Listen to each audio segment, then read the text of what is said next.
at 9 o'clock Eastern time. I'm not sure if the TV assignments have been made yet, so we'll pass that along if we hear. Sometimes those are decided overnight whether or not we will be on one of the ESPN family of networks. Jonathan Hanscom, 19th appearance of the season, a little earlier in the game than he or anybody on the Eastern Illinois side would like to see. And right away walks into a tough situation with 2 on, 1 out. And this guy at the plate, R.J. Austin, the freshman who put on a display in Hoover.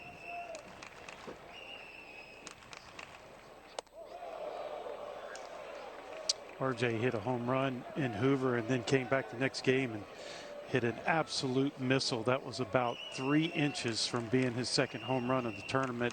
Another one of these players doesn't have the big power numbers, but he definitely has the power in his swing. 3-0.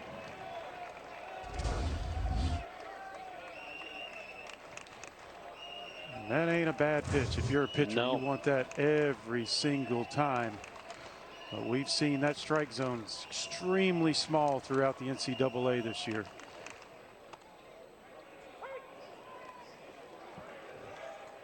All right, now I'm a little confused. 3-1. Last one wasn't a strike. That one is a strike.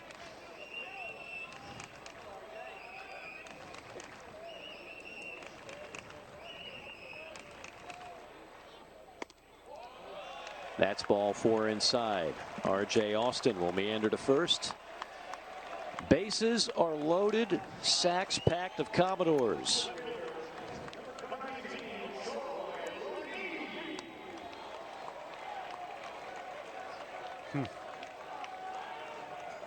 Not the guy you want coming up with the bases loaded.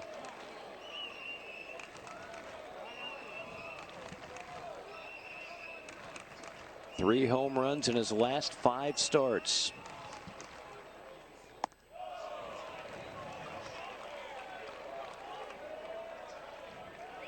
Troy just upset Boston College 11-10. Wow.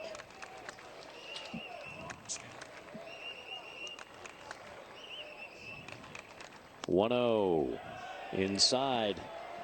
Well, at some point, the nibbling is going to have to stop, and you're going to have to challenge these Vanderbilt hitters. Yeah, and that's the difficult part of coming into the ball game with runners on first and second in a tight situation is you don't want to give up the big hit. But as you walk players, you give the opposition the opportunity to put big crooked numbers on the board. And here we go right here, 3-0. Troy Leneve is just going to make sure this ball is right down Broadway before he swings the bat. Nowhere to put him. Breaking ball, ball 4. A bases loaded walk gives the Commodores their 5th run of the night.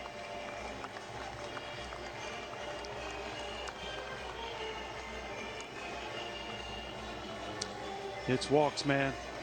Walks will come back and haunt you. And the way Devin Futrell is pitching, you do not want Vandy to get any more runs on that board. Well, that is now the 4th consecutive Commodore batter to reach without the benefit of a base hit. 3 walks and a hit by pitch.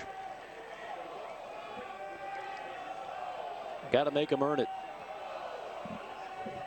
Alan Espinal flied out to right his first time up. Fastball driven into the gap in left center field. That's a base hit, and that's going to be trouble. Nolan scores. Maldonado scores. Here comes Austin. He'll score.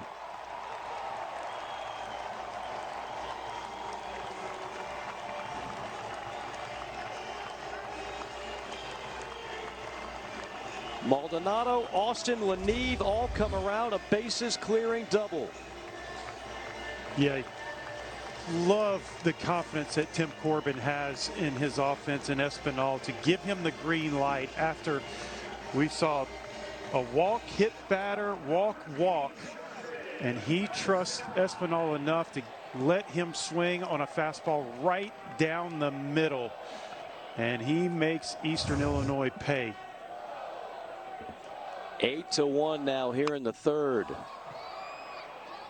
Vastine, can of corn to center, and that'll be the second out of the inning.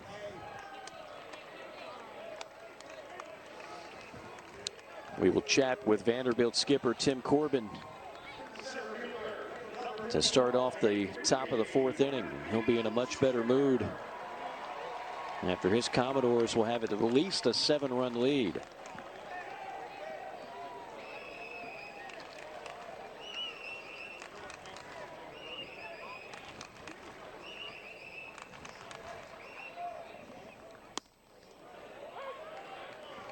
Strike called to Bradfield. He got it all started with a double to lead this inning off.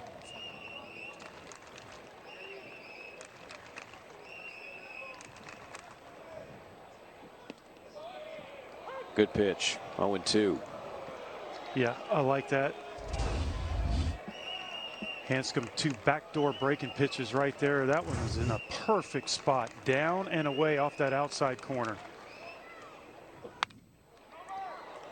On the ground of the first baseman, smothered by Ignafo, and a nice play defensively there to stop the bleeding. But the Commodores put 6 runs on the board, and Vandy now leads it 8-1. Back with you from Nashville, Tennessee. Vanderbilt 8, Eastern Illinois 1 as we get you ready for the top of the fourth. Tim Corbin standing by now. And Coach, it looks like some of that fire that your offense caught in Hoover's continuing. Great start thus far. How do you feel about the way the guys are swinging?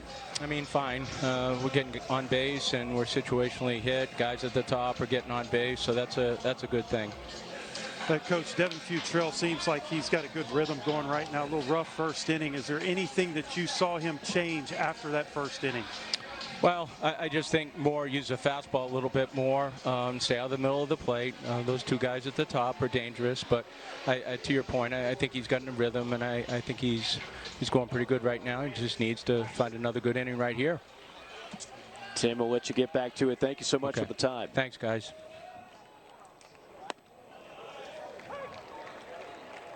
LaShore, Gober, and Eichhoff, the middle of the lineup up for the Panthers. And didn't mean to check swing, little bouncer. And Futrell will make the play himself, 1 unassisted. And this is what you're going to see right here. With a 7-run lead, Futrell knows that he's got to pound that strike zone. And as if he hasn't already been working with a good tempo, right? I mean, he's quick, takes the sign and releases the ball. You're going to see him kick it up a little bit more because he's got confidence. He's got a 7-run lead.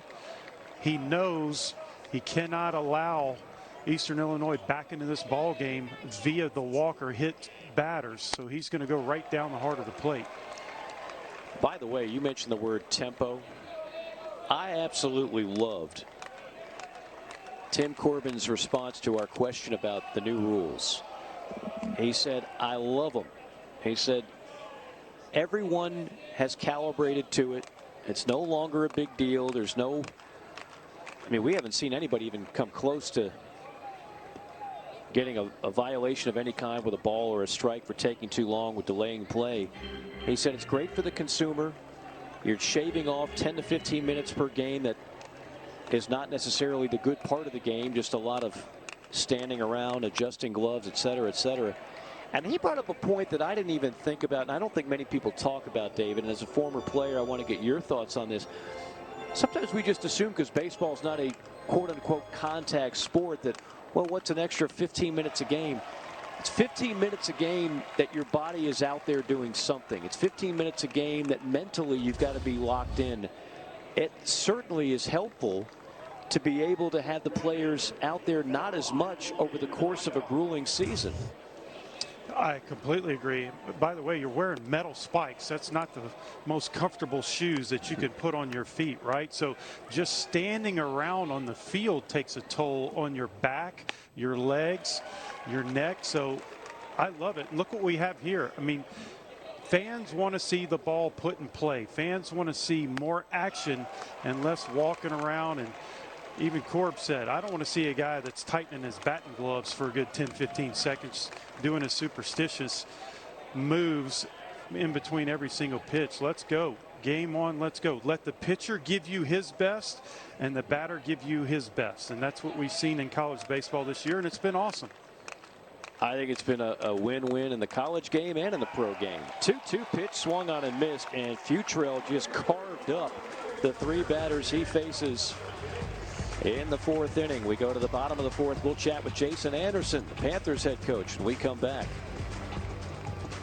About to unfold. Vanderbilt leading Eastern Illinois by a score of 8-1, as we're joined now by the head coach of the Panthers, Jason Anderson. And Coach, I know one of the things you talked about with us, this team has a mentality of, hey, we're not backing down from anybody anywhere, and so you got a little adversity here, but if I know your team is not going to quit.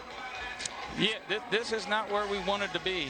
We're not moving runners and we're not throwing strikes. It's just not what we do. So the goal here is to shut them out here the rest of the way, and hopefully we can get a crooked number and make this a game. Coach, Mike and I really enjoyed the conversation with you, and one of the things that struck us was you're pleased with your record and the success you had, but you're more pleased with the types of players and personnel that you have on your team. Can you comment about that a little bit? Yeah, I mean, these guys they play hard. They play to have fun. I mean, you seen it in the first inning. We came out like gangbusters, and then we got too much of the middle of the plate with a really good lineup, and they got right back into it. And so here we are, 7 runs down, and we got work to do. We'll see what we're made of. We'll let you get back to that work, Coach. Thank you for the time. Thank you, guys. You got it. Jason Anderson, who played pro ball for a long time. He was done playing at 32, and he had a decision to make. He retired the week before his son was born. He was drafted after his junior year. He made a promise that he would go back to school and get his diploma. That's exactly what he did. Launching one to center is Diaz, who hit the 2-run homer his last time up. He's now 2 for 3. And there you see what Jason Anderson's been able to do since he took over. Every year, improvement, improvement, improvement. 33 wins a year ago, 38 wins this season. And remember this, I asked him a question that I always find myself asking the number 4 seeds, the mid-majors in these regionals over the years. That's going to be a base knock for Schreck, his first of the night. But I asked him, are you guys fully funded? And his answer was not surprising to me. They are not. And I said, well, how many scholarships do you have? He said, well, let's just say it's less than 11.7. He added the fact that 6 of the 9 starters in his lineup were recruited and signed.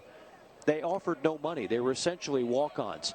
That's the real world for a lot of these mid-major programs. They don't have the full allotment of scholarships. They certainly don't have NIL. They have to go and find kids that are sometimes diamonds in the rough that are willing to play with no scholarship whatsoever, and truly for the love of the game and the competitive spirit that they have. So you think about it in the competitive world of recruiting, David, how he's been able to have that kind of success without really playing with the same deck of cards, if you will.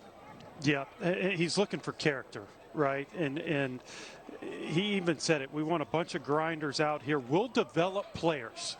We'll take anybody that wants to play hard, anybody that wants to fit in and be a good teammate. He said they carry a big speaker around with them wherever they go. They just have a whole lot of fun. And I love it because we are in the era of top prospects. Everybody wants to fill their roster up with top prospects. Well, they don't always win ball games. And this is a great example where this coaching staff takes players that want to be on that field. They don't care if they play in travel ball complexes or, day games here or whatever. They just want to play anywhere and any time. And it's a breath of fresh air when you see a group of players like this that are enjoying the success. Very well said. I still remember we'll take a look at this strikeout, and a good one. Completely baffling Parker Nolan there, swinging on one knee for the second out of the inning. And I'll bring up Maldonado 0 for 1, was hit by a pitch his last time up. 5-6 years ago, Dave, I had a super regional at Texas A&M. And they played the Davidson Wildcats, who upset a really good North Carolina team in the regional. that Davidson team took A&M down to the wire with 4 total scholarships to offer. 4 for an entire roster. Wow. I thought that was one of the best stories that year. Is that the year that they had the pitcher that threw like back-to-back games? And they asked him. I don't know if he still has an arm left. but his answer was he didn't care. He wasn't going to play pro. He was going to do anything he could to help his team win. They haven't been there. Yep. It was a great opportunity. And that's what you see with teams like East Carolina as well. These guys love to play. You got to pull them off the field. They do not want to come off the field. And it's awesome to see the development and the love of the game. No doubt. Cranked foul to the left of the monster. Yeah, I think a lot of people don't know that. I mean, you and I could do a whole essay on how 11.7 has been a number that needs to be changed. NIL certainly has helped in that regard. But a lot of these schools, again, in the smaller conferences, they don't even have 11.7 to offer kids. So you are watching a lot of players in these regionals that come from these mid-major programs, the number 4 seeds very often, that you got a ton of walk-ons. There's walk-ons all over the place. Or maybe a kid just gets books. That's a tough pitch to take, yeah. Hanscom's got to be saying, look, these guys are hard enough to face without a tight zone. 3-2. That's where we're at with the current strike zone. I can tell you don't like it, and you're a hitter. I'm a hitter, man. And look, you ought to hear Ben McDonald and Kyle Peterson, former pitchers, talk about this strike zone. It is what it is. And, you know, I think it's fluid as well. I think it'll evolve in the future. But on the backhand pick by DeLuca, nice play to retire the side. So the Commodores kept quiet in the home half of the 4th, but still lead it 8-1.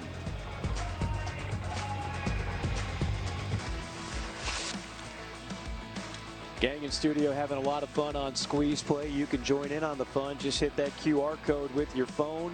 It'll magically appear. You will have full access from there. They'll be going to about 1 o'clock in the morning tonight. Hopefully we're not going quite that late over here. I don't think that's going to be the case, at least not tonight. Who knows about tomorrow with the night game starting at 9 o'clock Eastern time. Futrell, he's kind of picked up the pace of this game by retiring 12 out of the last 13 batters he has faced. Make it 13 out of 14 as he strikes out Jared Evans. Man, I tell you, he's got everything working for him. And the fastball is complemented by a BP. I'm going to call it a BP fastball. And that's a fastball that these pitchers take a little velocity off of. Still has the same action as a fastball. And then that slider right there, as you saw, he's able to throw it backdoor. He can go down and in on the right-handed batters, getting a lot of swings and misses. But the tempo is keeping Eastern Illinois off balance. That's another thing I like about that clock. It does benefit the pitcher, where if you get a swing and a miss on a bad pitch outside of the zone and that pitcher comes back with the same pitch, the batter doesn't have enough time to adjust mentally. He's going to go right after the same pitch. I was just about to say before that last mini conference with Espinal, I don't know if he got crossed up on that last pitch. Maybe they were not on the same page. But before that, Devin Futrell was pitching like he's got a dinner reservation on Broadway Street tonight. I mean, he catches the ball and he is revved up and ready to go. There is no wasted action. You'll see here. He's going to have to take a little time to get back to the bump on a foul ball. He's like, give me the ball, give me the ball. Oh, it won't take long. long. Find the rubber. No. Find that rubber, wipe the little sweat. Step back up. Zero in, make sure we're on the same page. You look at this, I'll look at that, okay. Nod, fire. That is a fair ball. Down the right field line, Schreck will dig it out. It'll be extra bases, a double by Chris Wooster, the 8-hole hitter. Nice piece right there by Wooster, finding that opening down the first baseline, getting a double, and getting things started. Eastern Illinois is going to have to put up some big rallies. It doesn't matter how it comes, how it looks. That ball started in foul territory, but had enough spin on it that it bounced back into fair territory. That was pretty awesome. What a great view right there. It's like an optical illusion, the action on that ball that looked for sure like it was headed foul. Nice job of hitting by Wooster, who was the Ohio Valley Conference Freshman of the Year in 2022.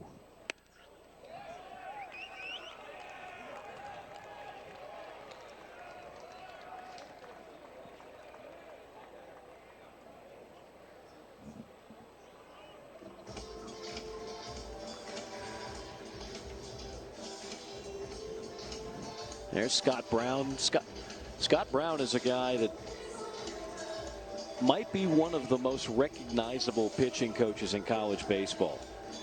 It's his 11th season with the Vanderbilt program. During that time, of course, he's helped lead a pitching staff to 2 national championships, 4 College World Series finals appearances. And he's had 35 pitchers selected in the draft, 12 of them in the first 3 rounds. The reputation of Scott Brown, it doesn't get any better for pitching coaches across the country.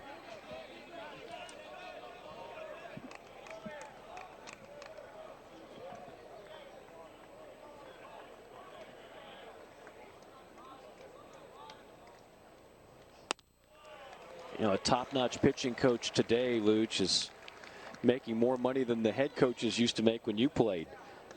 And look, here's another thing. It's a very attractive job in NCAA baseball when you see guys like Wes Johnson leave the first place Minnesota Twins to go coach at LSU. That's how popular the college game has gotten. Well, and again, the money is there, right? Money talks. Swing and a miss, strike 3. That's 7 punch outs for Devin Futrell. There's a slider. We saw a lot of the fastball, and that slider right there is just pure filth on the left-handed batter. It looks like it starts behind your front shoulder and ends up breaking over the heart of the plate. All 7 strikeouts, by the way, swinging. So it's not as if the Panthers aren't taking the bat off the shoulder. They're just having a hard time connecting against a talented lefty in Futrell. 1 ball, 1 strike to the leadoff man, Lincoln Riley. He got this game started with a charge, a triple, and later scored on the double by Ignafo, and it was 1-0 Panthers. It's been all Vanderbilt since then.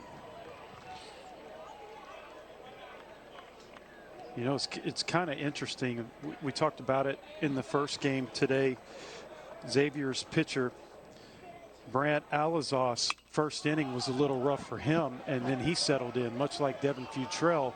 It could be the butterflies in that first innings, taking a little while for these pitchers to get comfortable out there. And with Devin Futrell, I mean, once he's settled in, it has just been pounding the strike zone, pitch after pitch after pitch. And he's forcing Eastern Illinois, if they're going to beat him, if they're going to catch up, they're going to have to put the ball in play. Yep. Pitch number 78 from the left-hander Futrell. And a rare 3-ball count.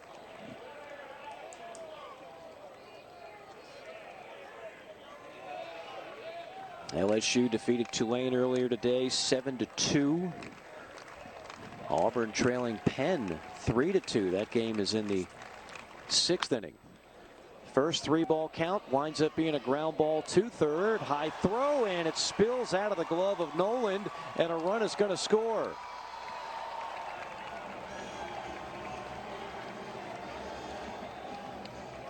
And that's what it's going to take. It's Eastern Illinois is going to have to put that ball in play, and when you do, good things happen. Pressure was on Davis Diaz right here. Does a nice job of fielding this ball toward the third base side, but the throw was just off balance and a little high. It kind of rose up high enough that Parker Noland couldn't get it.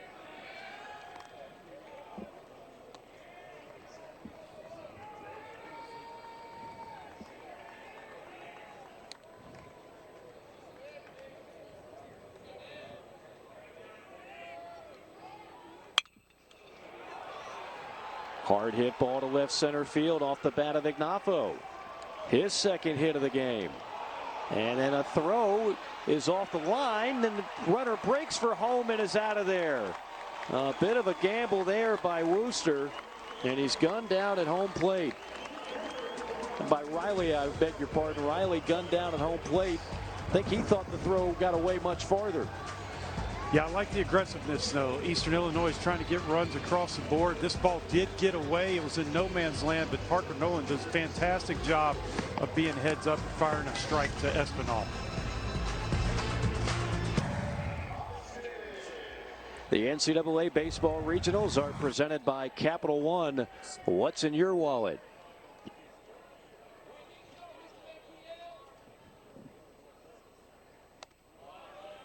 First pitch, ball inside. R.J. Austin, the batter, number 42. A ground out to third and a walk.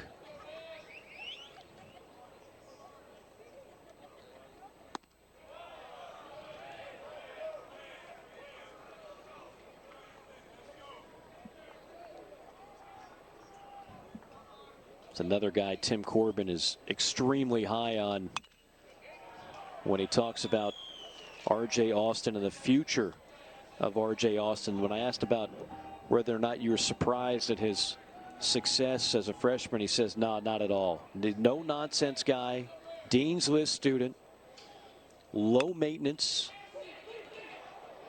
Oh, great pick that time by the third baseman. Borman makes a heck of a play. Man, that is a fantastic job of picking this ball on a rough hop right there. Portman tried to come in. Nice job of charging this ball right here and picking it off the hop with a good strike throw and a great stretch by Ignacio at first base. Love that play. I guess you never played on the turf infield, right? The base paths. Yeah, it's a little different for me. Yeah, I'm not used to seeing it all across the field. I played on some turf fields that had the clay around home plate, right. pitcher's mound. I found it interesting, some of these teams coming in that have not played on surfaces like this in batting practice were sliding. Oregon was sliding at second base, trying to get used to the distance that they needed to start that slide, not to go over the bag. It's completely different. Now, look, nowadays, all the way down to the travel ball, these youngsters are playing on turf field. I never had that luxury when I was young. Right. Definitely helpful in wet climates. Wet climates, cold climates. Looks great on TV. Field's always in immaculate shape, right? Yeah.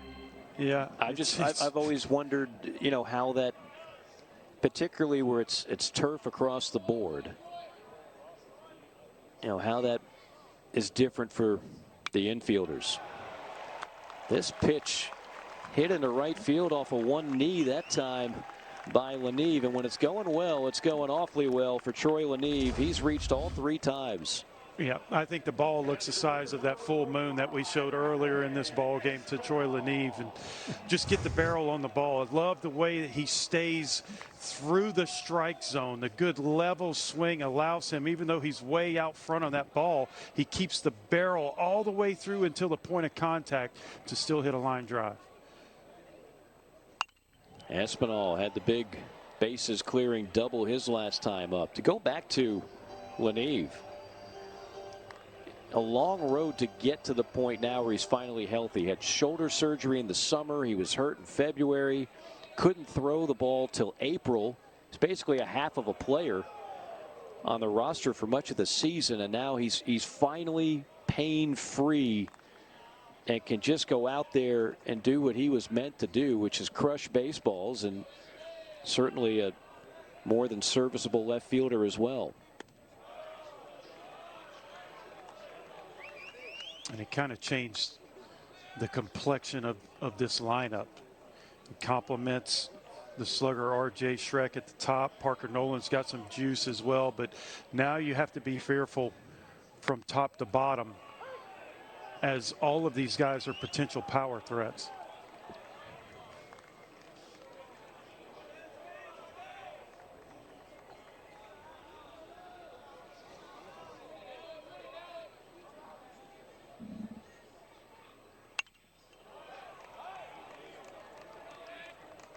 Espinal's out of Vieira, Florida. His older brother Dylan is on the Alabama State baseball team. They're from all over, and if you followed Vandy baseball over the years, you realize this is a program that recruits nationally. You've got a lot to offer, not just in the way of the baseball program, but an education. But you look just in the starting lineup, you have players from Florida, California, Tennessee, New Jersey, Georgia, New Hampshire. And they're from all over the place.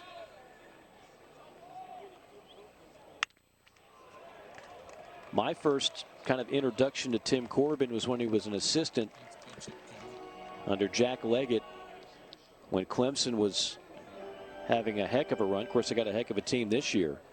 Great job by Eric Bakich in his first year as the head coach of the Tigers. But he was an assistant under Jack Leggett. Those two had all those northeastern roots, and so they would get some of the best players out of New Hampshire and all those New England states. If there was a guy that could play ball in New England, you could bet there was a really good chance he was coming to Clemson, coming to play for Tim Corbin and Jack Leggett. By the way, Eric Bakich was on that staff for a while. Yeah, and so was Kevin O'Sullivan. Yeah. Yes. Yeah. You want to talk about a murderer's row of a coaching staff. Swing and a miss over the top. Espinal goes down on strike, second out of the inning. Yeah, Jack Leggett still hanging around that Clemson program. Eric Bakich has him. And they do a little thing before every single ball game. It's called 7 with 7. Jack Leggett's jersey number is number 7, so he gets about 7 minutes of pregame conversation with that team, kind of get them fired up, get them focused for the day. And that's great. That's one of the reasons that they won their 17th game in a row with that Game 1 win today. Just an amazing run that they've had. You know, you just never know how things are going to work in the coaching circles. I mean, I mentioned that staff was just ridiculous. Kevin O'Sullivan, national title at Florida. Tim Corbin, 2 national titles. Eric Bakich took Michigan to the World Series finals before losing to Vanderbilt in 2019. Jack Leggett was let go, and I think there was a little bit of a disconnect with the program during that time. It sounds like he's obviously back in the good graces of everybody, and that's great to see because he did a fine job with that Clemson program over the years.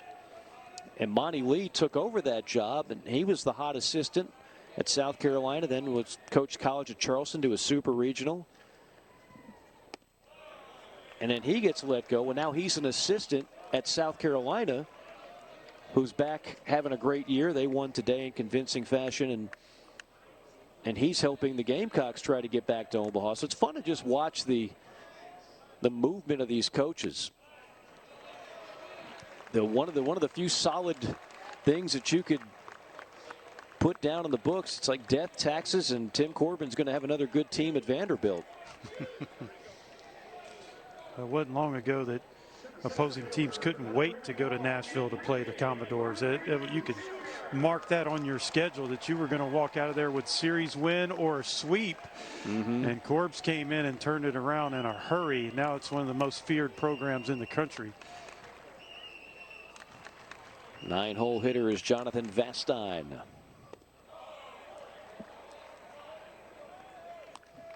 And we're back up to the top with Bradfield. I beg your pardon. Vastine with the walks. You've got 2 on now, 2 outs. Another conference on the mound. Can't see the bullpen, whether or not there's any activity going on. Nobody up in the pen, we're told. So this is purely a settle down. This is your guy. This is your out.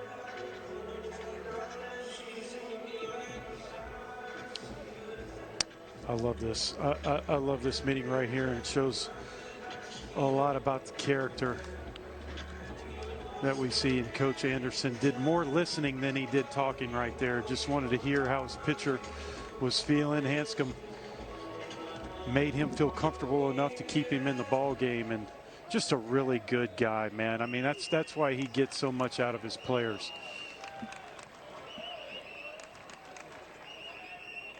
Bradfield a single and a double in 3 trips to the plate thus far. Chance to pad a 6-run Vanderbilt lead here in the 5th.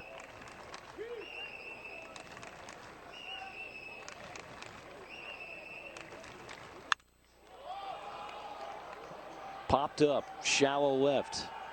Gober coming on, makes the grab, and the side is retired. So Hanscom does a good job getting out of it, and it's still a 6-run game in Nashville. It's faster. It's electric. Well, Hawkins Field is going to have a major enhancement plan. Vanderbilt, you take a look at some of the artist renderings, the home run deck, the extra deck, upper deck around the ballpark. They wanted to be unique, so they modeled it not after just one particular ballpark, but more of a theater-like setting. That's the Schermerhorn Theater in Nashville, and that was one of the inspirations for the look that you just saw. Talking to Tim Corbin, he said that they wanted the theater seating, and they wanted to have semblances of Forbes Field, Crosley Field, Fenway Park, and Wrigley Field. Now that is a quartet right there. If you're an architect and you're tapping into those 4 historic ballparks and you're getting a theater-like setting, it's going to be one of the most unique ballparks in the country. There's no doubt about it. I love it. And Coach Corbs was so happy that he was able to give his input. And just, you're right, Mike. Look how unique that is. You can't expand that stadium because of the football field and the surrounding buildings, but you can make it more unique than anything else. Nice job of hitting the opposite way by Poorman. One of the rare times the Panthers have had the leadoff man aboard. In fact, it's the first time since the first inning.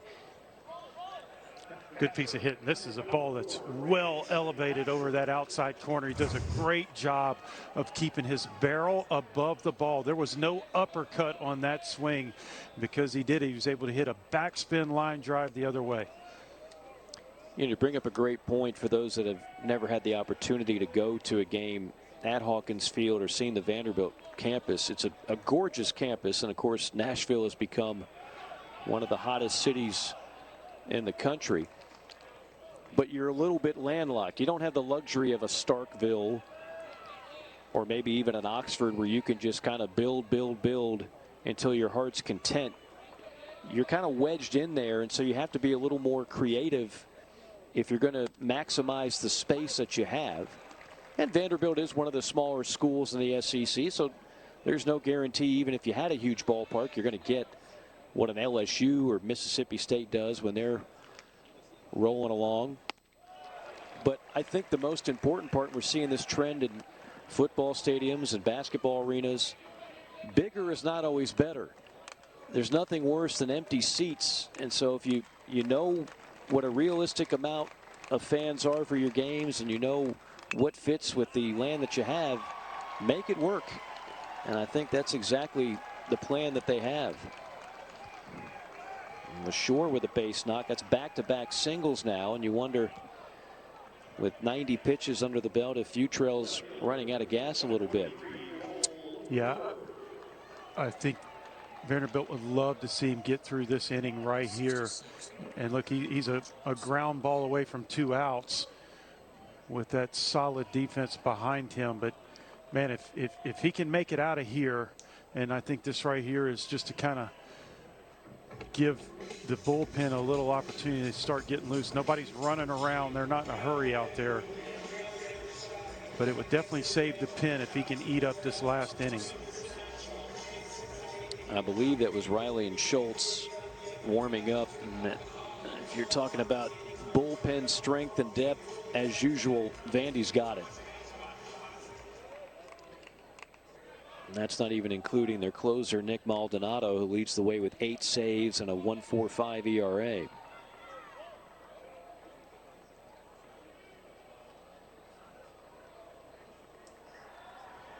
And if you like velo, you come to the right place with the Vandy bullpen. It looks like that's going to do it for Futrell.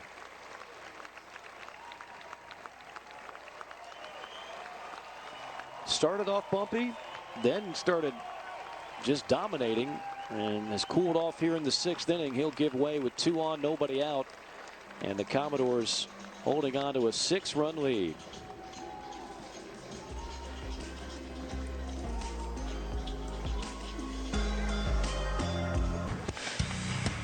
After a slow first inning, Devin Futrell grooved through the next 4, giving us 5 innings, 7 strikeouts, faced 22 batters, and at one point he had the tempo. All 4 pitches were working, gave Vanderbilt all they needed tonight. It was a tremendous outing for Game 1 in Nashville Regional, and the Vanderbilt offense responded with 8 runs. What a great job. And now he turns it over to Thomas Schultz, former big-time basketball star in high school, scored over 2,000 points. We'll see fastball that he can run 93 to 94 miles an hour. Good slider and a changeup at that. Nicely done. Those are the dulcet tones of one David DeLucci. I'm Mike Morgan. Great to be with you this Friday night. Nashville Regional. Oregon won earlier today. The Commodores hoping to hold on and advance to the winner's bracket and take on the Ducks tomorrow night. That game would be at 9 o'clock Eastern time. Mentioned that the Panthers, one of the better bunting teams in the league. This is sacrifice number 57 on the year. Yeah, Thomas Schultz showing you the athleticism that he has bouncing off that mound, fielding it cleanly, and a nice little toss to first base to get the first out of the inning. Breaking ball, strike 1 to Eichhoff, who's 0 for 2.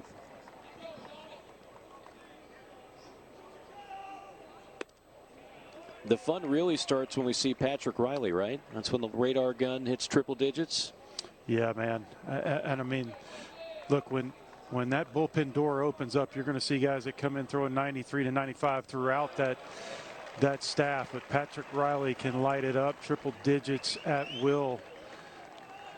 And every single one of these pitchers are very versatile. Coach Corbin needs them to start. They'll give a good solid start, but they can also come out and eat up innings. Having a deep bullpen in a regional format will save a lot of trips to the roll age jar if you're a head coach. Swing and a miss, strike 3. For example, there's a lot of coaches and teams that decision to pull Futrell there would be a lot harder to make. Yeah, I mean, look, 90 pitches. You see a lot of coaches that'll run their starter out there 100, 110 pitches on a nightly basis. And when you have the bullpen like this, it's a luxury to have to send guys out here in Game 1. The other thing that we sometimes forget is inclement weather in the postseason could knock your starter out early on, and you have to go to the bullpen. Vanderbilt's done a great job. Couple of injuries here and there throughout the course of the year, but done a great job keeping these guys healthy and using them throughout the year so that they're sharp at this point in the season. 1-2 the count on Evans. Evans is 0 for 2. A couple of strikeouts. Schultz trying to end the inning here. Goes with the breaking ball.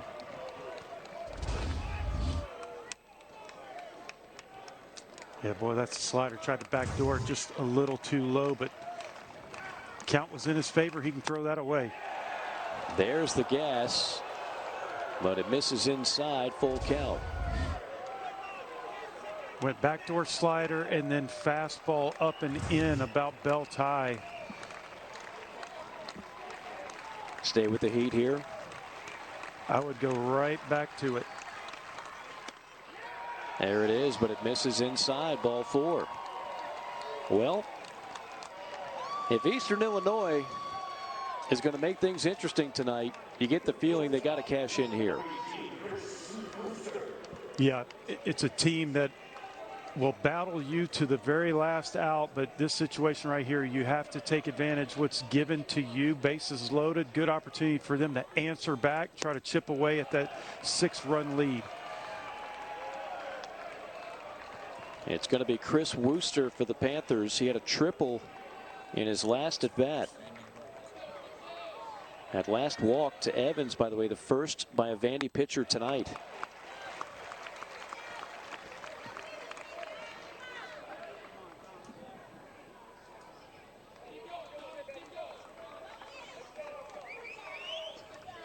Schultz was terrific in the SEC tournament. Big reason why the Commodores were able to win that event. He worked 5 1/3, did not allow a run, and only 1 hit.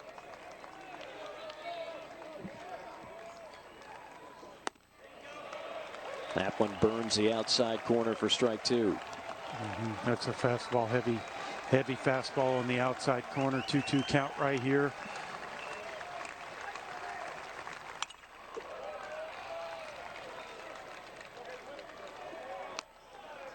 May seem at that one 94 miles an hour.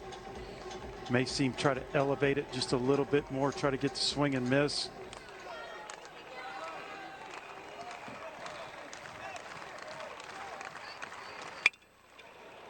On the ground to third.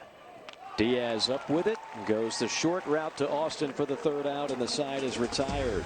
Now the Panthers had a golden opportunity, but instead, no dice. It's still an 8-2 ball game, middle of the 6th. And don't forget, SEC Now's coming up at 11 o'clock Eastern Time. Peter Burns and the gang will break down all the softball and baseball action going on. The Softball World Series, of course, in Oklahoma City.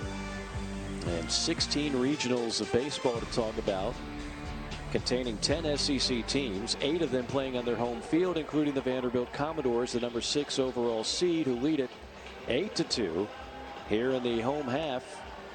And they'll be facing Colton Coca, 6'4", 220, 20th appearance on the year, a 3-3 record, a 5.34 ERA.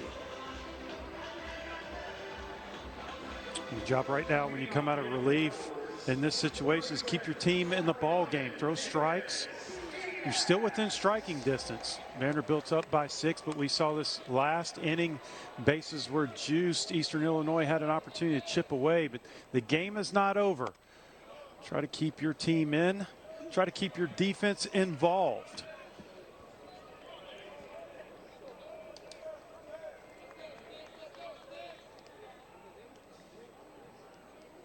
Davis Diaz, a double and a homer tonight. The homer was a 2-run blast to left center field. It's the only home run that we've had in this regional. In fact, very few balls have even made it to the warning track. We've had a couple off the monster. And here is the homer back in the 3rd. Pretty much a no-doubter off that, over that 375 sign in the left field alley. It was crushed. I mean, kept his momentum back on that swing.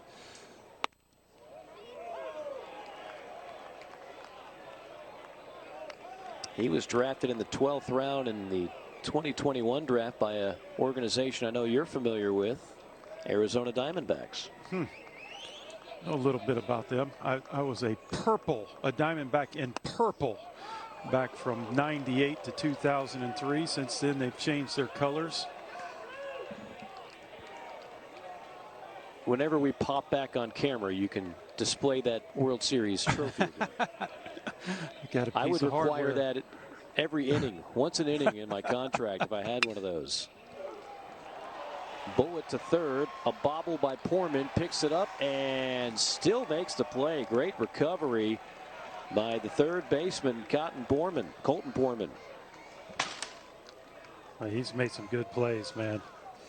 And he's made them against some very speedy Vanderbilt batters. Right here, this ball is scorched. Keeps his body in front of that ball, blocks the ball down in front of him. Nice job right here. And then the cannon from third base to get Speedy Diaz.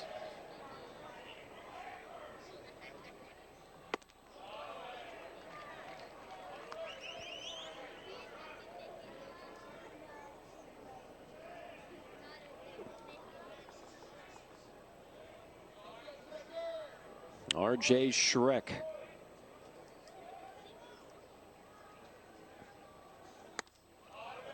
Mentioned the story on how he wound up coming to Vanderbilt after 4 years at Duke. He was on Tim Corbin's radar coming out of high school, but couldn't make it work from a scholarship standpoint. Had some talented guys ahead of him. So Schreck winds up going to Duke, and Duke has really turned the corner as a program. And he was a part of some NCAA tournament teams, including an ACC champion team a couple of years back. They had plenty of success. There was a power hitter that really produced for that Duke program. And then he didn't get drafted the way he thought he would, and so he decided to come back. Did that ball hit the netting? I just think that was some nasty slice on the ball. My It was goodness. unbelievable. What the heck was that? I can't believe that ball stayed in play without hitting the netting down the line. It almost looked like it ricocheted off of something because it came back so hard, but it just shows you there's a football stadium right there. And Mike, you and I talked about how weird balls are when they go down that line, and holy smokes, what a play by Poorman at third. His third great highlight play of the game. He's been terrific. Back-to-back web gems by Poorman.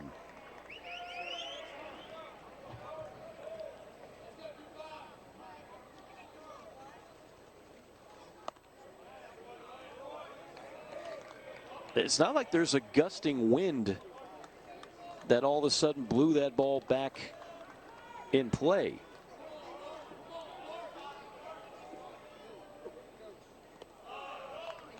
So I booted a ball my freshman year as a left fielder out there with almost the same identical play, where when it gets above that football stadium, I don't know if it catches wind or loses wind when it gets down, and you see some nasty slice that forces that ball to go back toward fair territory. My freshman year, there was a moonshot hit, and there's not a whole lot of foul territory over there for a left fielder. Right. And I completely misplayed that ball. So I've been there, and I can tell you how difficult a play that was by Poorman. High chop. Going to be a tough play for the shortstop. Can't make it. Parker Nolan with an infield hit, his second of the game.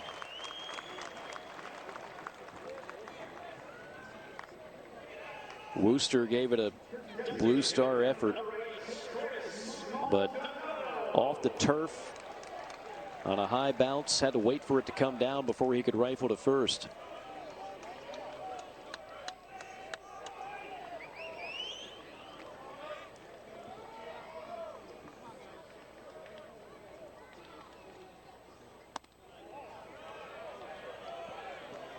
Maldonado the batter.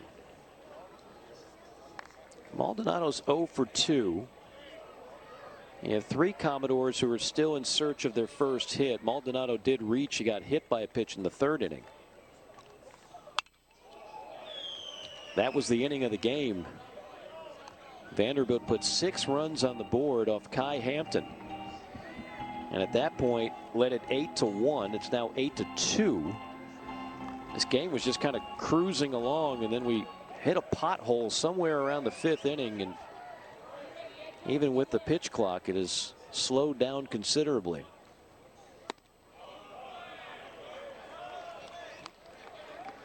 Hey, want to go around the SEC a little bit, you mentioned it earlier, LSU winning against Tulane in game 1 of the Baton Rouge Regional. Paul Skeens got his first complete game victory. Scorcher to shortstop. Wooster had it, and then it spills out of the glove, and everybody is safe.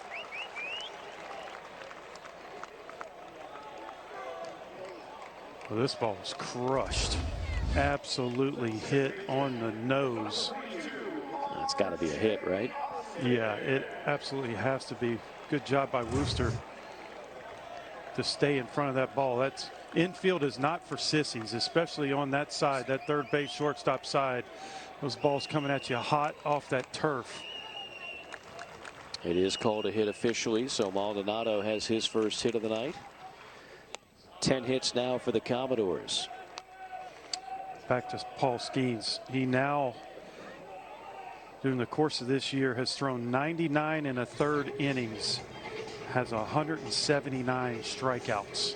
An impressive year by that young man. Did you see the defensive play he made? No. He caught a line drive between his legs. Holy smokes. His glove behind his back, between his legs on the follow through, snared a line drive. Guy can do it all, man. Yeah, he can do it all. He might look. Well, I was going to say he might look really good in a Pittsburgh Pirate uniform. I don't know, though. His teammate might go ahead of him. Yeah, it's a good chance they're going to go 1-2. You got the best hitting prospect and the best pitching prospect. As you see the list of SEC teams in the tournament, maybe we can get an SEC scoreboard lined up for you.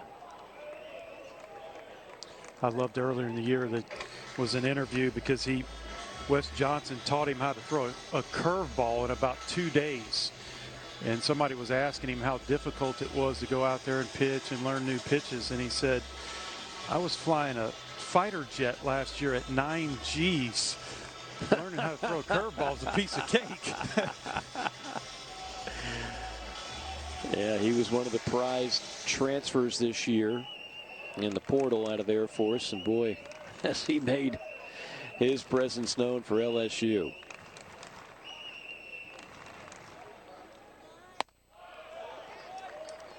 We forget he was a John Olerud two-way player award winner last year. He was also a slugger and a catcher. Sometimes he caught, sometimes he played first base and DH. And speaking of, we've got one of the finalists in Ignafo for that two-way battle. That's right. Yeah, one of the 5. You know, it kind of brings up a larger point of where we are now in college baseball. It's going to be harder and harder for mid-major programs to compete, because if you've got a guy of that caliber, Kansas had one last year that made it to Tennessee, you're going to be in the portal and you're going to be gobbled up by one of the top programs. Caglione has been nothing short of sensational this year for the Gators. Another two-way guy. There's Ignafo on the right.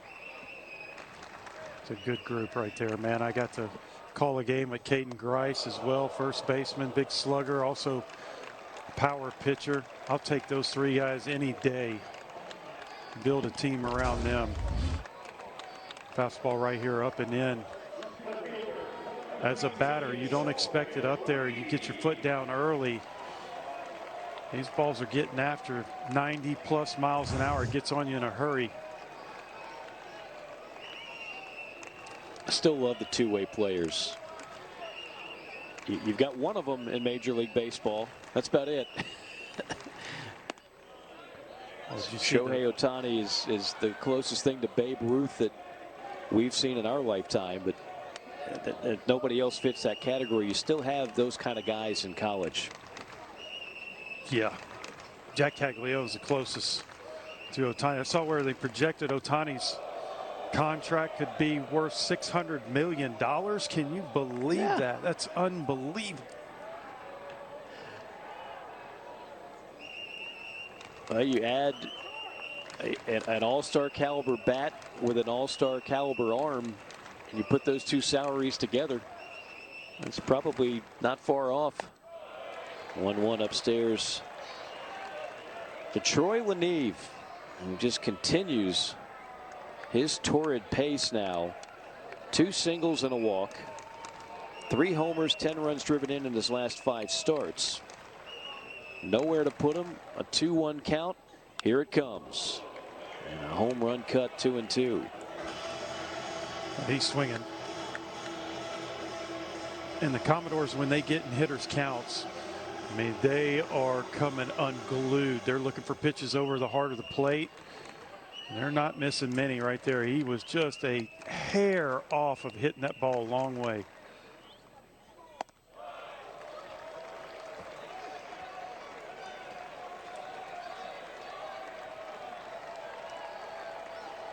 How fast is his heart beating right now? Well, that's the problem. You got to take deep breaths, slow down your heart rate, because there's nowhere to put him. Bases loaded, good chance he's going to get something to hit.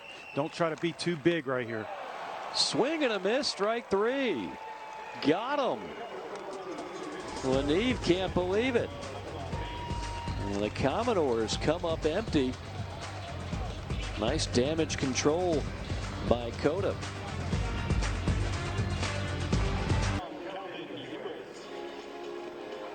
Good crowd on hand at the Hawk on a beautiful Friday night in the Music City. 8-2, Vanderbilt leading Eastern Illinois.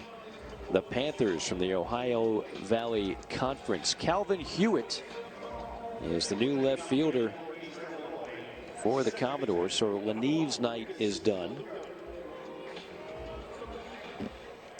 Thomas Schultz still on the bump and still throwing hard for Vandy. It'll be DeLuca, Riley, and Ignafo. 9-1 and 2 due up for Eastern Illinois. Eastern Illinois was a heck of a Division II program for a while. They went to several College World Series at the D2 level. This is the first time they've been to the tournament in D1 since 2008.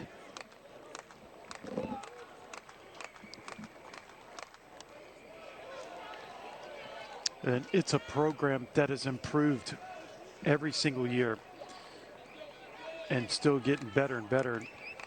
Just love what they stand for, love how gritty these players are. And that's one of the funny things that Coach Anderson was, we were talking about the transfer portal and how it affects teams outside of the Power Five. And he said, yeah, we lost a player last year who transferred, said he wanted to go to the regionals. His team, new team, did not make it to the regionals. And here we are in the Nashville regional. So you got to love that. Give him a postcard, perhaps. Maybe a couple of tickets. He also talked about the fact, I mentioned earlier how several of his players came to this program as walk-ons. He's had multiple walk-ons that have been high draft picks. They've had several players drafted here in the last few years, so it's not just kind of a Cinderella type team. They've had some pretty talented guys go through this program. That's going to be down the line for extra bases. Riley will have his 3rd hit of the night, and how about this? He's a home run away from the cycle. A triple, a single, and now the double. Like it right here. Sink it fastball in. Just under the hands. He keeps his hands close enough to his body to square it up on the barrel. And he can motor.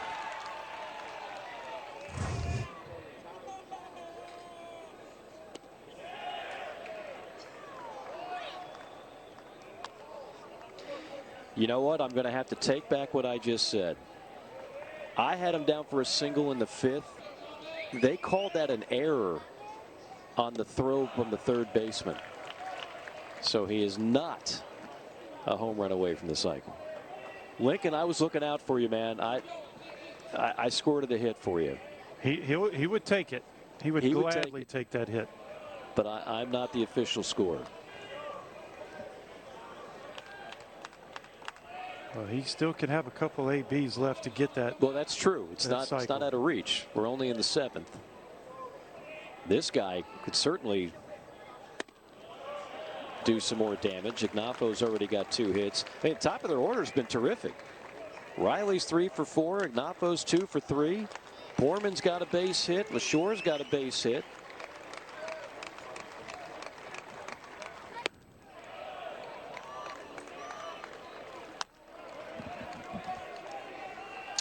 I love watching Ignafo at the plate and how what makes him so good, David? What do you like about his approach? Look, he's just so calm. I mean, not a whole lot of moving parts, no big hitch in his swing, so he's able to time up the pitches nicely. He's got a great eye, you can see right there. In a situation like this, when your team's down by 6, you'll see some players that are trying to hit the long ball just to say that they hit a home run in a regional, but he's a gamer. He's a great teammate, takes the walk and passes the baton to the next player behind him.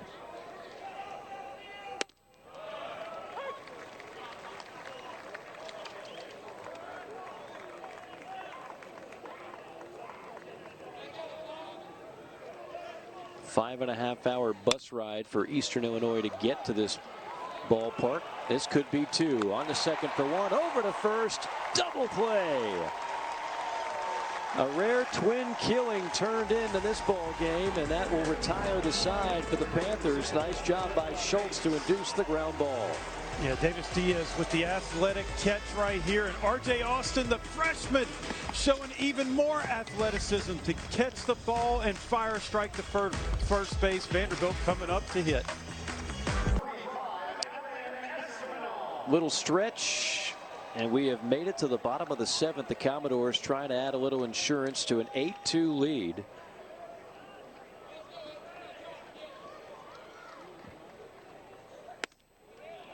Vandy cranked out 6 runs in the home half of the third inning, and that's where we've stood for a while. Panthers did push a run across in the top of the fifth, but overall it's been all Vandy. Espinal had one of the big hits in that inning, a 3-run double that cleared the bases.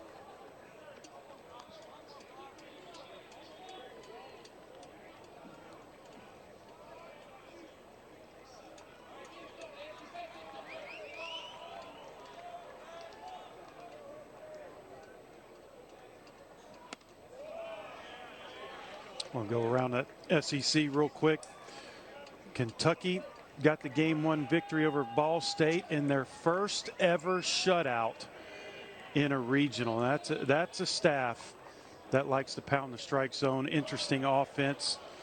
One of the SEC leaders in stolen bases and sack bunts. I like to call them the slash and dash offense. Don't necessarily depend on the 3-run home run, but they play the old traditional style of baseball.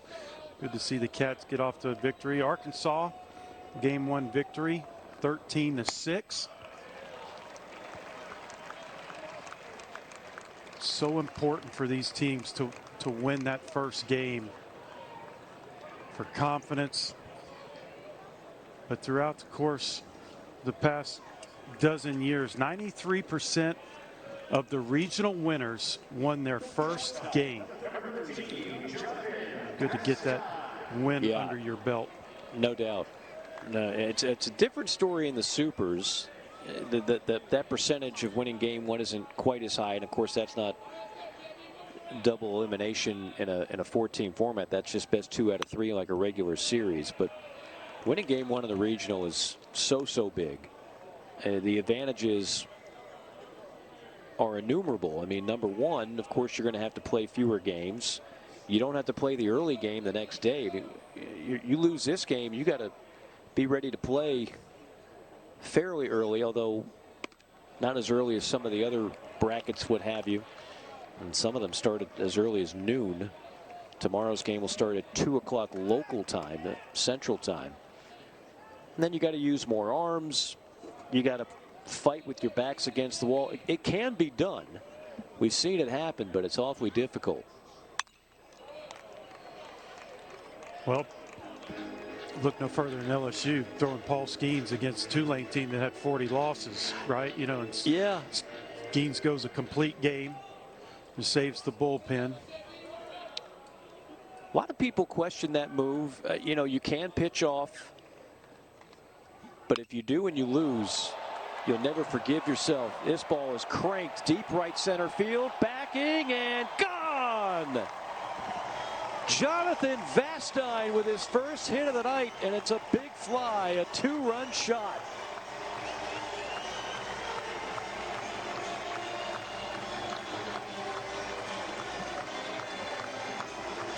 That is another example of a Vanderbilt lineup that has plenty power from 1 through 9. They just don't have the numbers. Vastine's 5th home run of the year, and this is a mammoth, and I mean a mammoth blast from the 9-hole hitter. Great hang time, great distance. That's got to feel good. I don't know what's gotten into Jonathan Vastine. He came in with multiple hits in 4 of his last 6. He had an SEC tournament where he had 7 hits, including a home run. And now a home run here tonight. I'll talk about a guy who's turning it up a few notches at the right time.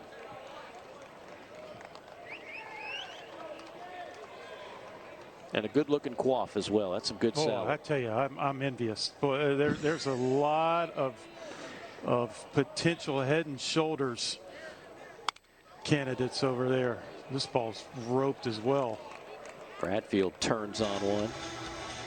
It's kind of a Sean Penn in the movie Bad Boys look. You got to go back a ways. No.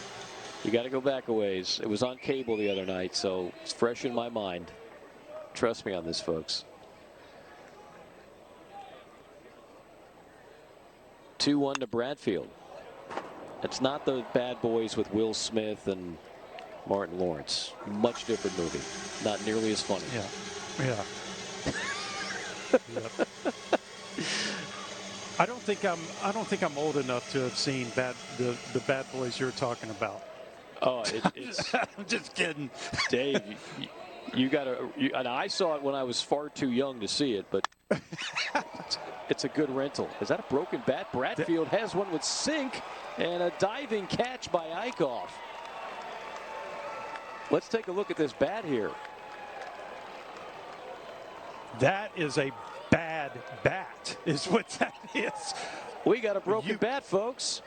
You Broken rarely aluminum. see that. Unbelievable. Look at this. You talk about, and it wasn't jammed. It looked like it was off the end of the bat, right? Can we say he was sawed off with an aluminum bat? No, I mean, that is crazy. And then to have the awareness to realize you got to run to first base, but golly, that is bizarre. And then you have a diving catch, and you almost got a hit out of it. So that was like a Sports Center top 10 nominee and a not top 10 nominee in the same play. Great catch, quirky play with the broken aluminum bat. Watch the catch on this. Well, and this is what makes it so tricky is Bradfield took a full hack at this ball, and Eichhoff had a stutter step because he expected that ball to be crushed off the bat. So great job of realizing that it was hit in a way that he was going to have to come in and to make the concentration on that dive. It had top spin, so it was losing altitude really fast. Well, you brought up a great point, too. It's not like it was right off the handle where he hit the ball, I'm saying. Yeah. It's, usually on a broken bat, it's just above the hands. I'm not sure the science behind that broken bat. I've seen broken aluminum bats before. It's rare, but it does happen. But that one was beyond unusual.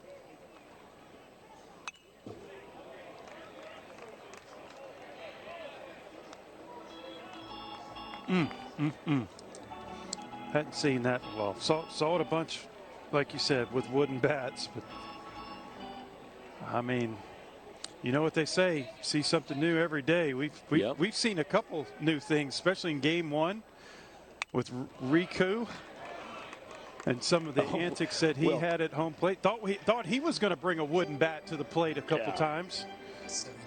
Everything about Riku Nishida, and we'll see him tomorrow night against one of these teams. Everything about him is something you'll see that you've never seen in a baseball game before. Strike 3 called. Might have been a little bit low. Diaz takes the backward K and has a few words with Brian Peterson, the home plate umpire. That fastball right here. I mean, looked like a pretty good pitch.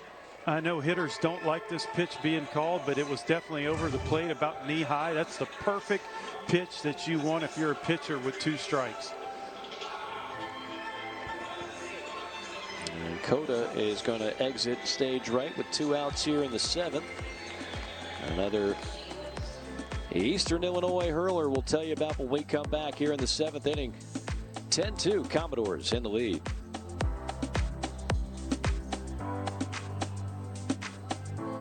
Everything looks so good. Right? I'm hearing the new Google Pixel is really great. And it comes with AT&T's best deals on all of them. This one looks nice. That's a house favorite. And it's served with your choice of plans. Thank you.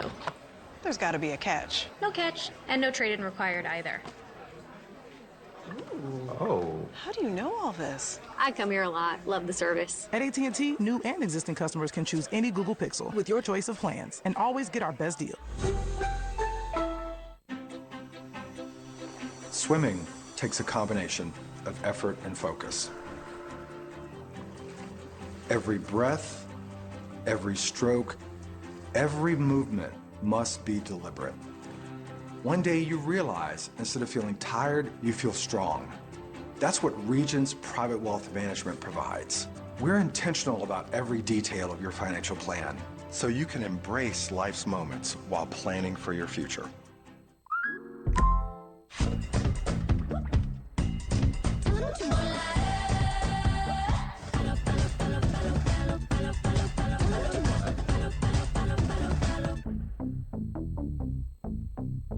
I need it cooler night. You trying to ice me out of the bed? Baby, only on game nights. You know you're retired, right? Am I? Yeah. Save 50% on the Sleep Number limited edition smart bed, plus free home delivery when you add an adjustable base. Only at Sleep Number. There is Enrique Bradfield. He's probably still trying to make sense out of that last at bat for him. Watch where this ball hits on the bat. A broken aluminum bat, and it's not near the hands. It's near the end of the bat, Dave. Yeah, it's amazing.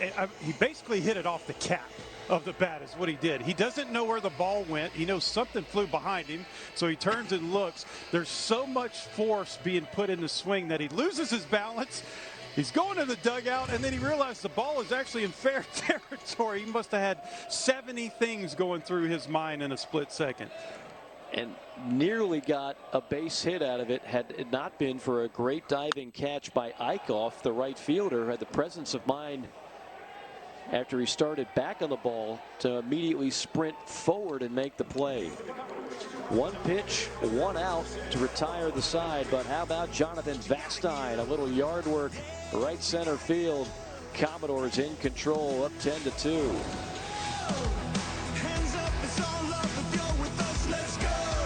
Telecast is copyrighted by the NCAA for the private use of our audience. Any other use of this telecast or any picture, descriptions, or accounts of the game without the NCAA consent is prohibited.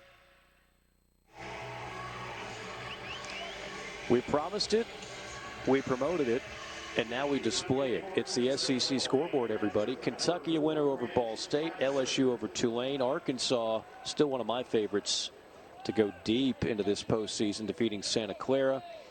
Gators blank A&M. Get back to that in a moment.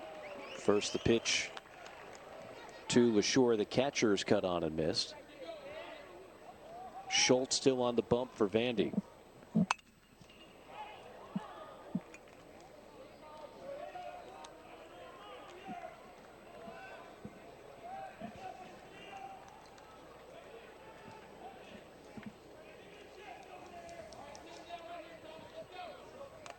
Well, that would be huge for Vanderbilt if Schultz can go the distance. Vandy only used 2 pitchers in this first game. And that's what he's trying to do right here. Conserve his energy, try to pound the strike zone, keep that pitch count down.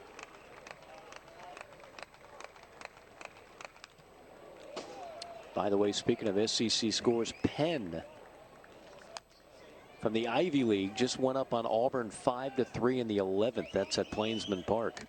Well, that's a scary 4 seed, and D1 baseball had a great write-up about them, as how difficult that regional is.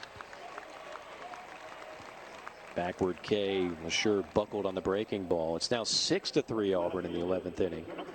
Tennessee blows out Charlotte. Gamecocks destroy Central Connecticut. A&M and Fullerton just underway in the second. Nichols leading Alabama. What a year it's been for the Crimson Tide. I can't even imagine the multitude of emotions over the last few weeks in Tuscaloosa. But here they are. They just keep winning games and hosting a regional for the first time in seemingly forever. What a great story that has been. Well, look, it's a veteran team. 15 of the guys on that roster have at least 4 years of college baseball experience. So they know what it takes day in and day out to get their bodies prepared and be mentally prepared for ball games. And it's a talented bunch. as well with a tremendous pitching staff. Bama has the 3rd highest batting average in the SEC and the 2nd lowest ERA. That's a great combination to win ball games. Another strikeout. Gober goes down swinging. Schultz seems to be picking up extra steam frame by frame. Pitch number 43 at 92 miles an hour for a strike. It's great to see Alabama and Auburn. I mean, Auburn really under Butch Thompson, you know, a couple trips to Omaha. They've already turned the corner as a program.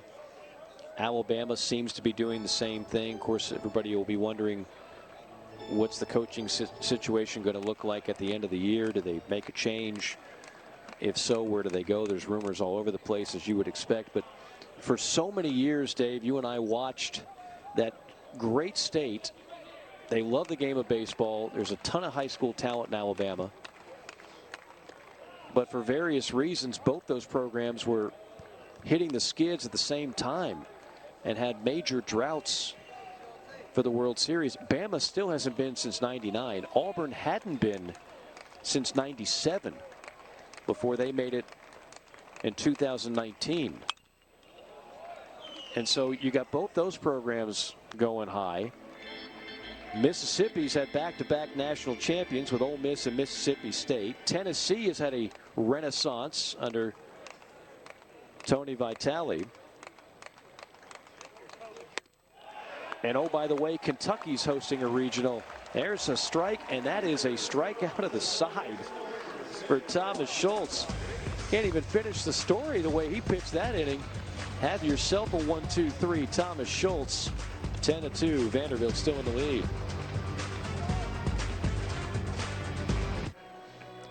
The NCAA baseball regionals are presented by Capital One. What's in your wallet?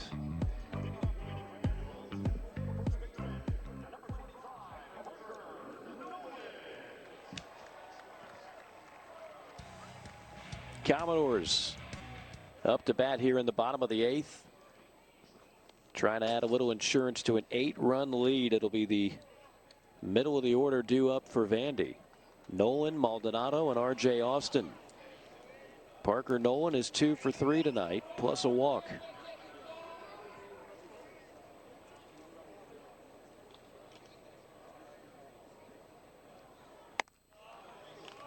Luch, you think it's okay if I finish my point on the SEC? Yeah, I'd love to hear it. I think we got a little squeeze time it in here. I mean, Thomas Schultz was not going to allow for much verbiage on that last half inning. But my point is that the health of this league has never been better, and you and I have been around it for more than a couple of decades now. It's been strong for a while, but there's been some holes, if we're being honest. And those holes have now been filled. Auburn and Alabama were going through a really serious drought. There were various theories on that we won't get into, with scholarships and how they're allocated and everything else. There's a strikeout of Nolan. Tennessee had a major drought. It felt like that might be the hardest job in the SEC. They kept going through coaches. We're not getting a whole lot of traction. Tony Vitale clearly has changed that. They had a terrific year last year, even though they stubbed their toe against Notre Dame in the Super. And just when you think Kentucky's dead and buried, they go ahead and capture a host. Coach Mingione putting together one of his best years. Remember, he made it to a Super in year 1. But then they've hit hard times. Now they get to play in that beautiful ballpark and host a regional. South Carolina is back hosting a regional. I mean, there's a lot of leagues in college baseball where there's a few programs that are really good at the top, and then there's clearly a drop-off at some point. Fine for me, the drop-off in the SEC. I don't see it. Yeah, it's a razor-thin line between the top of the SEC in records and the bottom of the SEC. And you talk to anybody and say Mississippi State, which is on that bottom third, did not even make the conference tournament, was a team that no one wanted to face in a must-win series. And so it is so competitive. And because it's so competitive, as you mentioned, Tennessee and the Alabama Auburns, you're just waiting your turn for a team above you to slip up and have an off year.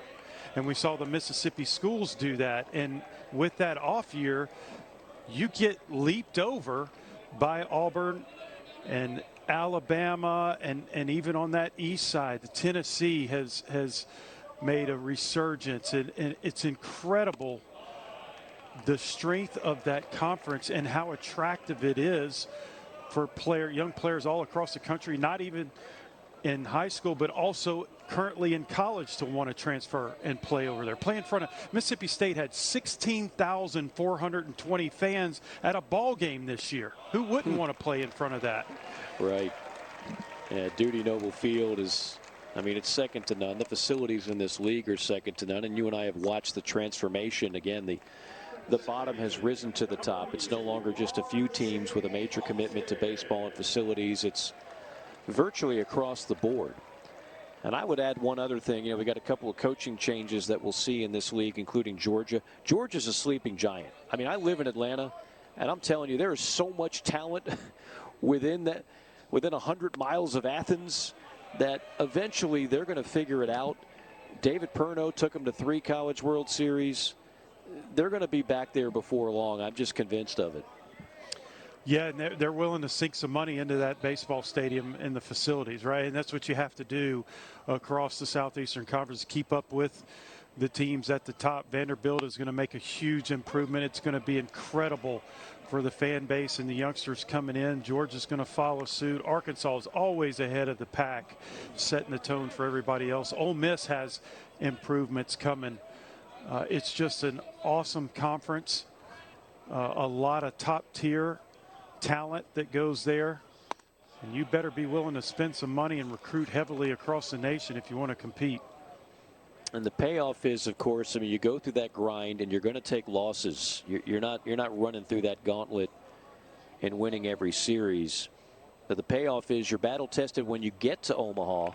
You see the results. The SEC is on a heck of a stretch right now. That's a bad hop, and it'll get by Wooster and into left field. R.J. Austin is aboard. Those balls are hit really, really hard as Wooster's shaking his head right there. This ball's crushed, even though it's on turf. That second hop right there seemed like it accelerated velocity. Right here, takes off on him. A little too far back, couldn't charge it quick enough to catch it on the true hop. It's a tough error. It'll be E6. Austin, the only starter in the Vandy lineup tonight without a hit. And even with that, he's walked twice, so he's reached twice. This is Calvin Hewitt, who came in defensively in left field for Troy Leneve. Hewitt hitting .247 on the year.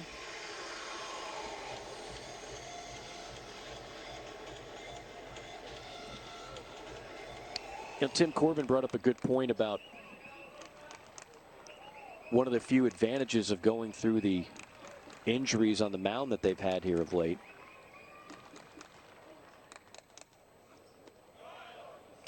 He said if you go back to that SEC tournament, I mean, he had to start a couple guys that probably wouldn't even play ordinarily. So what that does is it makes them ready if called upon duty in a regional such as this. Well, J.D. Thompson is the first one that comes to mind for me. Through 4 2/3 in that tournament. It keeps your players sharp. You're exactly right. It builds confidence for clutch situations. Vanderbilt's done it. Kevin O'Sullivan has done it throughout the past couple years. All these players are talented. All these players can come in and get outs or get hits. But you got to find a way to keep them sharp during the course of the season. Well, and if you're 100% healthy, they're just not getting those kind of reps. So you always try to find the positive with injuries. That's it. It's getting a guy some valuable experience to where he's going to be more prepared the next time he goes out. And who knows how things go. I mean, tomorrow, the way we're headed, it's going to be a Vanderbilt-Oregon matchup. Oregon's a tough out. They can hit, And even though they've been beleaguered with injuries in the rotation, they got a bunch of bullpen guys that they will just mix and match. They can do it like they did today from the third inning on. And so if you lose that game, let's just say hypothetically Vandy lost it. Well, now you know you got to use some of that depth, and you might have to pitch some guys that would not have seen the type of action that they did in Hoover. But because they made a deep run in the SEC tournament and because they had the injuries that they did with 2/3 of the rotation, it forces guys to kind of grow up before your eyes at the right time of year. So true. This is the time of the year that you have superstars come out of nowhere that can carry your team, help you win a national title. We saw that with the Ole Miss pitching staff. Garrett Wood.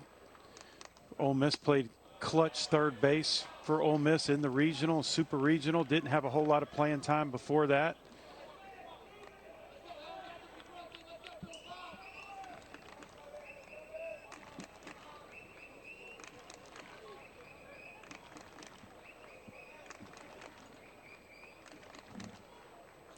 One pitch.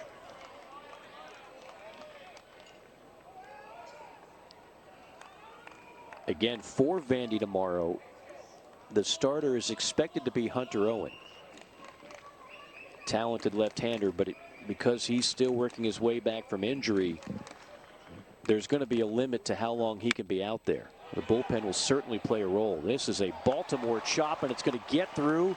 Base hit, going to play to run. And the Commodores will score their 11th run of the game. Espinal will get credit for an RBI single. He's driven in 4. I think this ball was going to be a sure enough base hit because of the height of this hop. Look at how high that ball goes up. Wooster tries to field it quickly enough to be able to make that throw to first base, and because of that, it's a wicked short hop under the glove. Vanderbilt's able to tack on another run.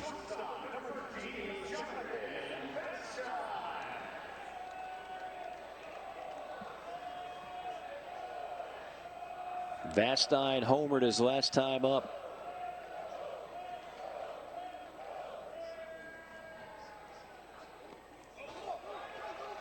Gets by the catcher, and that'll plate another run. 12th run of the game for the Commodores. It's a cross up. Yeah, it looked like it.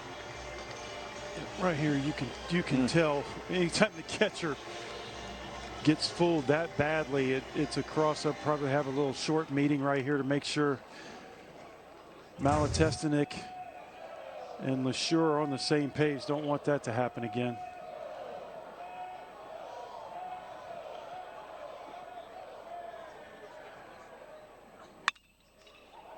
On the ground to second. DeLuca vacuums and throws for the third out. The Commodores get a little more insurance.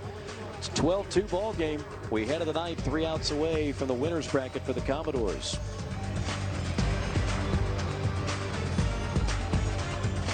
For tonight's Capital One rewarding performance. A lot of candidates for the Commodores, but we're going to go with Davis Diaz. Yeah, you asked how long that was going to hurt, that foul ball off the knee, and after a double and then a home run, I think he's feeling a whole lot better. Davis Diaz hit his 9th home run of the season and a tremendous outing at the plate. 2 for 5 with 2 RBIs. Excellent job to lead the Vanderbilt Commodores to a 12-run showing. Rucker pinch hitting for the Panthers. Meanwhile, Schultz, this is his 4th inning of work. Hey, how about that? Rucker straight off the bench with a leadoff single. Comes out there cold, faces the fireballer, and picks up a hit. But overall, Schultz has been fantastic. 3+ innings of work. No runs, no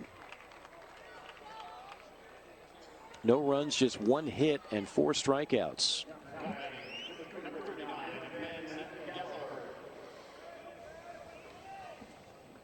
Pinch runner is 25, Lalil Akbar.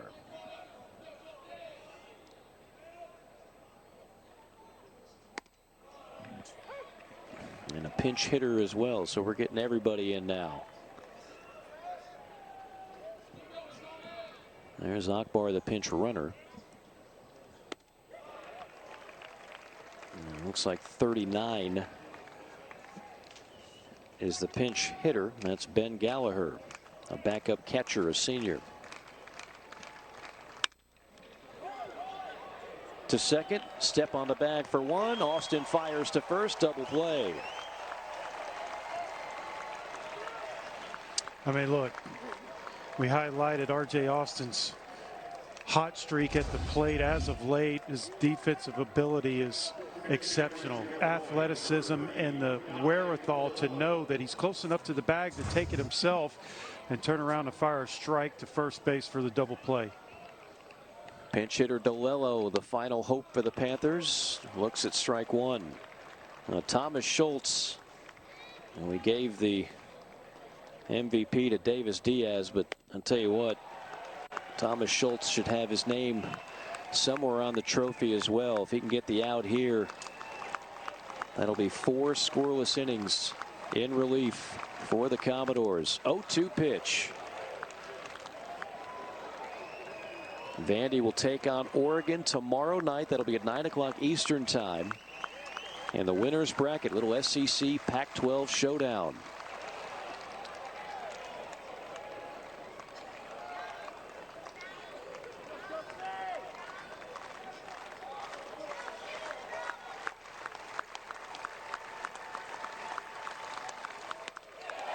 Two got him.